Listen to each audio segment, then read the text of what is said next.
Assalamualaikum warahmatullahi wabarakatuh. Perkenalkan, nama saya Rizal Nuralfianto. Saya dari kelompok 5. Pada presentasi kali ini, saya akan menjelaskan tentang inovasi dan teknologi dalam desain produk.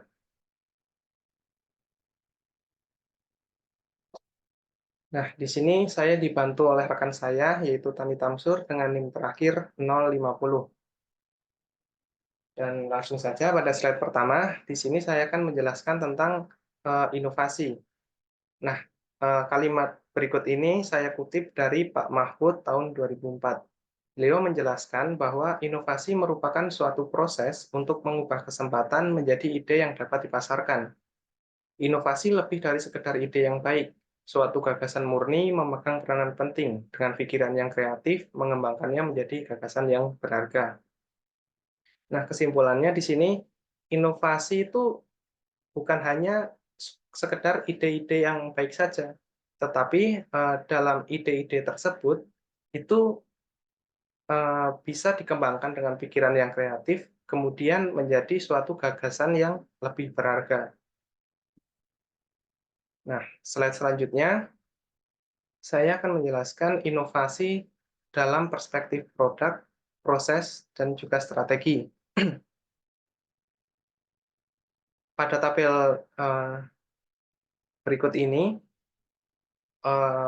inovasi dalam perspektif produk itu terdapat dua.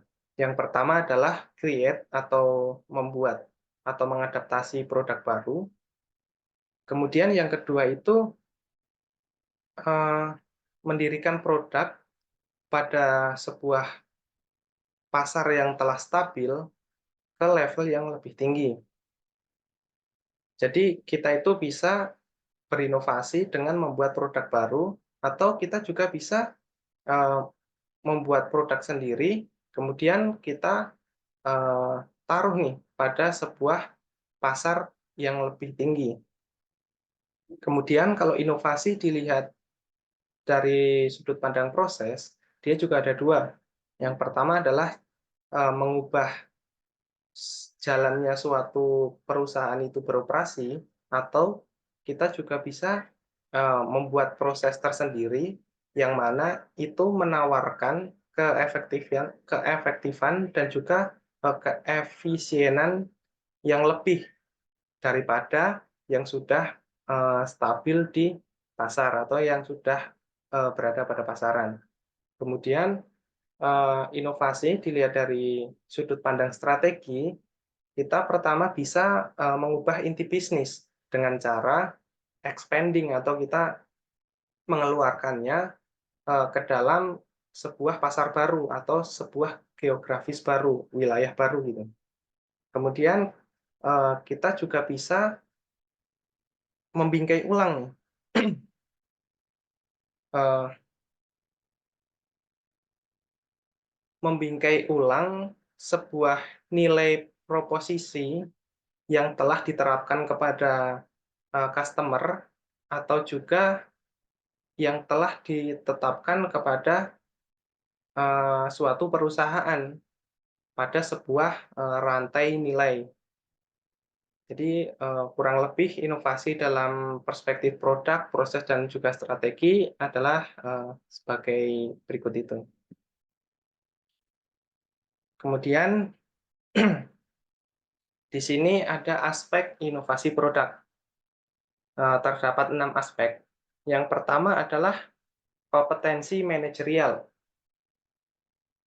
Jadi kompetensi dalam hal ini adalah kompetensi pengusaha atau CEO yang dapat mempengaruhi operasi usaha secara keseluruhan, terutama dalam melakukan inovasi produk. Yang kedua adalah komitmen pengusaha.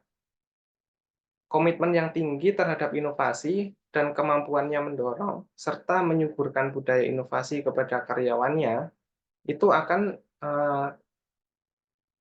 lebih mudah dilakukan karena didukung oleh seluruh entitas dalam organisasi. Yang ketiga adalah kompetensi SDM. Kompetensi sumber daya manusia bertanggung jawab dalam mengoperasikan strategi inovasi sehingga dibutuhkan sumber daya manusia yang tangguh handal, dan juga kompeten untuk meningkatkan kualitas eee, dari produk itu sendiri atau dari inovasi itu sendiri. Kemudian yang keempat adalah kepemilikan fasilitas R&D, Research and Development. Bagi negara-negara berkembang, seperti Indonesia, kepemilikan fasilitas R&D itu masih tergolong sangat rendah dibandingkan dengan negara-negara, yang lebih maju. Karena, usaha di Indonesia itu tergolong masih mikro dan juga kecil. Tetapi untuk kedepannya, karena semakin derasnya produk-produk dari luar negeri masuk ke Indonesia, mau tidak mau, Indonesia juga harus bersaing dengan produk-produk, impor tersebut. Dengan cara ya kita harus bersaing untuk, mengembangkan fasilitas R&D-nya. Kemudian yang kelima adalah jaringan sistem informasi. Jaringan sistem informasi ini berkaitan dengan profil konsumen, produsen, distributor, supplier, agen, dan lain-lain. Ini diperlukan secara mutlak karena untuk mengidentifikasi suatu kondisi pasar potensial yang akan dimasuki, sehingga inovasi itu dapat dengan tepat waktu, atau juga sebaliknya, misal suatu produk itu ditolak, oleh suatu konsumen, kita dapat mengetahuinya secara langsung. Kemudian yang terakhir adalah timing inovasi. Timing inovasi itu juga harus dipertimbangkan sedemikian rupa untuk menjaga keseimbangan antara benefit dan juga resiko dalam memasarkan sebuah produk baru. Karena timing yang tepat untuk memasuki pasar itu juga merupakan salah satu faktor penentu keberhasilan atau kegagalan dalam sebuah inovasi. Kemudian ada konsep inovasi produk. Konsep ini dikemukakan oleh Wahyono pada tahun 2002. Beliau mengemukakan terdapat dua konsep inovasi, yaitu keinovatifan, yang kedua kapasitas untuk berinovasi. Selanjutnya, saya akan menjelaskan proses inovasi. Menurut Bukhari, pada tahun 2010, proses inovasi merupakan faktor personal yang mendorong inovasi itu sendiri. Adalah keinginan berprestasi, adanya sifat penasaran, keinginan menanggung risiko, faktor pendidikan, dan faktor pengalaman. Sedangkan faktor environment atau lingkungan mendorong inovasi adalah adanya peluang, pengalaman, dan kreativitas. Jadi, secara tidak langsung, proses inovasi sendiri dipengaruhi beberapa faktor, seperti faktor dari diri sendiri maupun faktor dari lingkungan. Kemudian ada indikator inovasi. Menurut Amabile dan kawan-kawan, pada tahun 2000, inovasi adalah konsep yang lebih luas yang membahas penerapan gagasan, produk atau proses yang baru. Ada 3 indikator untuk mengukur inovasi, yaitu yang pertama, inovasi teknis. Inovasi teknis memiliki arti bahwa inovasi pada proses perusahaan dalam menghasilkan produk. Dengan kata lain, inovasi yang dilakukan ini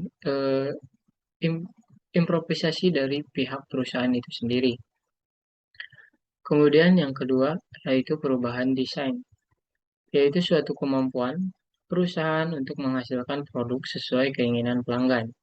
Untuk perubahan desain sendiri, perusahaan akan menyesuaikan dengan keinginan atau kebutuhan pelanggan. Kemudian, daya kreativitas, yaitu memiliki arti kemampuan perusahaan untuk menciptakan atau mengembangkan ide-ide baru. Dengan secara tidak langsung, bahwa perusahaan melakukan suatu inovasi atau pembuatan produk baru yang berbeda dari sebelum-sebelumnya.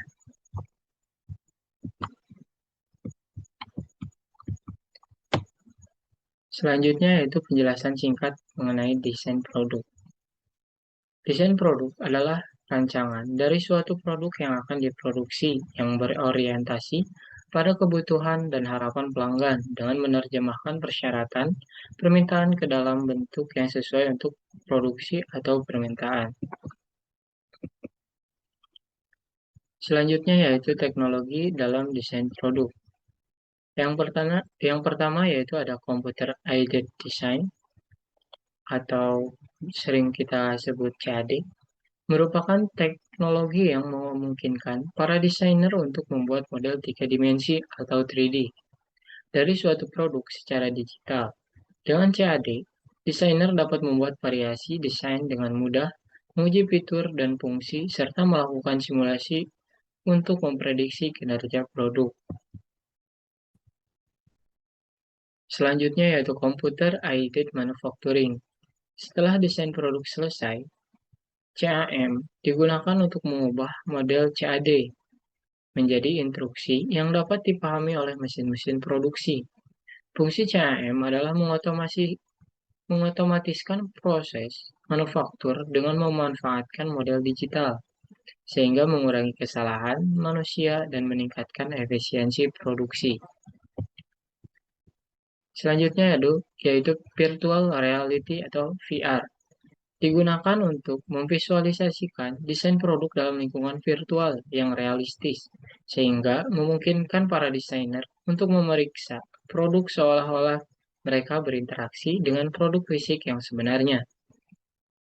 Fungsi VR dalam pengolahan desain produk adalah memungkinkan para desainer untuk melakukan evaluasi yang lebih baik terhadap aspek ergonomis, estetika, dan juga fungsional produk sebelum produk tersebut benar-benar diproduksi di pasaran. Mungkin hanya sekian yang dapat kami sampaikan mengenai inovasi dan teknologi dalam desain produk. Cukup sekian, terima kasih.